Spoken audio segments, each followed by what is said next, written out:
अनमोल धागा एक शांतिपूर्ण गांव में, जहां हरी भरी खेतियां हवा में लहराती रहती थीं, एक छोटा सा मिट्टी का घर था।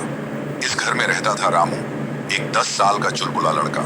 उसके साथ उसके माता पिता, पिता श्याम जो खेतों में मेहनत करते थे, और माँ सीता जो घर संभालती और स्वादिष्ट खाना बनाती। और सबसे ऊपर उसके दादा हरिया जी और दादी कमला जी, जिनकी उम्र 60 पार हो चुकी थी। दादा की सफेद दाढ़ी और दादी की झुर्रियों भरी मुस्कान घर को रोशन कर देती थी। परिवार छोटा था, लेकिन उनका बंधन इतना मजबूत था कि बाहर की दुनिया की कोई भी तूफान उन्हें हिला नहीं सकता था। रामू का दिन सुबह सूरज उगने से शुरू होता। दादाजी उसे जगाते, उठो बेटा, दुनिया सोकर नहीं जीती जाती। फिर दादी जी चाय बनाती, जिसमें थोड़ी सी इलायची की खुशबू होती। नाश्ते के बाद रामू अपनी पुरानी साइकिल पर सवार होकर स्कूल चला जाता। रास्ते में वह पक्षियों से बातें करता, फूलों को देखकर मुस्कुराता। स्कूल से लौटते ही वह दादा दादी के पास बैठ जाता। दादाजी पुरानी कहानियां सुनाते, राजाओं की, जंगलों की और उन दिनों की जब वे जवान थे। दादाजी, आपकी कहानियां तो जादू की तरह हैं, रामू हंसते हुए कहता। दादी जी चुपचाप सुनती और बीच बीच में अपनी सलाह देती। बेटा, जीवन में धैर्य रखना, फल मीठा ही मिलेगा। एक शाम जब सूरज ढल रहा था, रामू स्कूल से लौटा तो घर में उदासी का माहौल था। दादाजी बिस्तर पर लेटे थे, उनका चेहरा पीला पड़ गया था। माँ सीता ने डॉक्टर को बुलाया। डॉक्टर ने कहा, हरिया जी को आराम चाहिए, उम्र का असर है, लेकिन दवा और प्यार से ठीक हो जाएंगे। पिता श्याम ने चुपचाप दादा के पैर दबाए, जबकि दादी जी आंसू पोंछ रही थी। रामू का दिल बैठ गया। वो सोचने लगा, मैं दादाजी को कैसे खुश करूं? उनकी हंसी तो घर की धड़कन है। रात को खाना खाने के बाद रामू दादाजी के पास गया। कमरे में एक छोटा सा तेल का दिया जल रहा था, जो उनकी झुर्रियों पर नरम छाया डाल रहा था। दादाजी, आज स्कूल में टीचर ने एक नई कहानी सुनाई, सुनोगे? रामू ने धीरे से पूछा। दादाजी ने थकी हुई आंखों से मुस्कुराया। हाँ बेटा, सुना।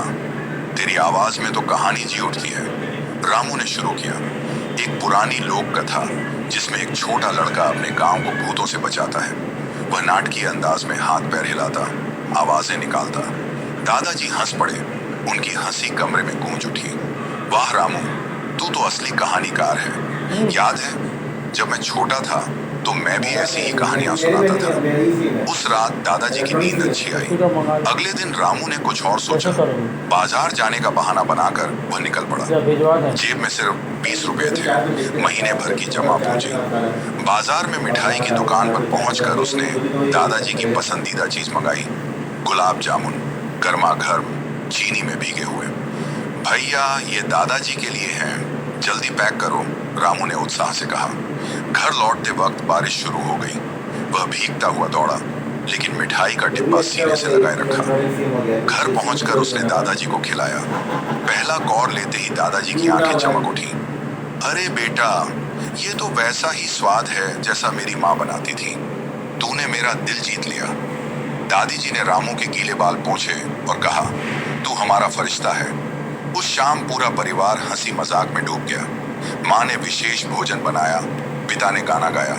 दादाजी की तबीयत धीरे धीरे सुधरने लगी, लेकिन जीवन हमेशा आसान नहीं होता। कुछ दिनों बाद मानसून की पहली तेज बारिश ने गांव को हिला दिया। आसमान फट पड़ा, नाले उफान पर आ गए। रामू के घर के पास वाला नाला इतना भर गया कि पानी घर की देहरी चूमने लगा। दादी जी डर गई। हे राम, सब बह जाएगा। माँ सीता ने बच्चों को ऊपर के कमरे में भेजा, लेकिन रामू नीचे रुका। पिता श्याम ने दरवाजा बंद किया, लेकिन पानी अंदर घुसने लगा। दादाजी, जो अभी पूरी तरह ठीक नहीं हुए थे, बिस्तर से उठने की कोशिश कर रहे थे। रामू, दादाजी को सहारा दे, पिता ने चिल्लाया। रामू ने दादाजी का हाथ थामा। दादाजी, डरिए मत, मैं हूं ना। धीरे धीरे परिवार ने मिलकर घर की जरूरी चीजें, अनाज, कपड़े, दवाइयाँ ऊपरी मंजिल पर पहुंचाई। दादी जी ने प्रार्थना की, माँ ने पानी निकालने में मदद की। बाहर गांव वाले भी इकट्ठा हो गए। पड़ोसी अंकल ने रस्सी लाकर सहारा दिया। पूरी रात जागकर वे लड़े। सुबह जब सूरज निकला, पानी उतर चुका था। घर गीला था, लेकिन बचा हुआ था। परिवार ने एक दूसरे को गले लगाया।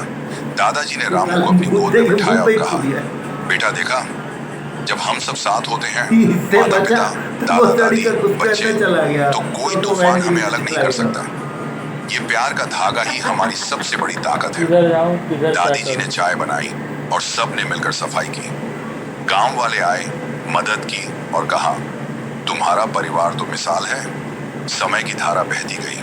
रामू बड़ा हुआ। अब वह 12 साल का हो गया। स्कूल में वह टॉप करता, लेकिन शाम को हमेशा घर लौटता। दादा दादी की कहानियां अब वह खुद सुना देते। कभी कभी वे सब मिलकर गांव के मेले में जाते, हंसते खेलते। माता पिता की मेहनत और दादा दादी का आशीर्वाद रामू के सपनों को पंख देता। एक दिन रामू ने स्कूल के नाटक में हिस्सा लिया, एक परिवार की कहानी पर। जब वह स्टेज पर बोला, परिवार ही जीवन का आधार है, तो दादाजी की आंखें गीली हो गईं। आज भी उस गांव में लोग रामू के परिवार की बात करते हैं। वहां प्यार की कोई कमी नहीं, वे कहते। रामू ने सीखा कि असली धन न सिक्कों में न सोने में, बल्कि उन रिश्तों में है जो दिल से जुड़े होते हैं। और यही कहानी सिखाती है, जब माता पिता और दादा दादी साथ रहें तो जीवन एक सुंदर गीत बन जाता है। ये कहानी लगभग 850 शब्दों की है, जो सामान्य बोलचाल की गति 130 से 150 शब्द प्रति मिनट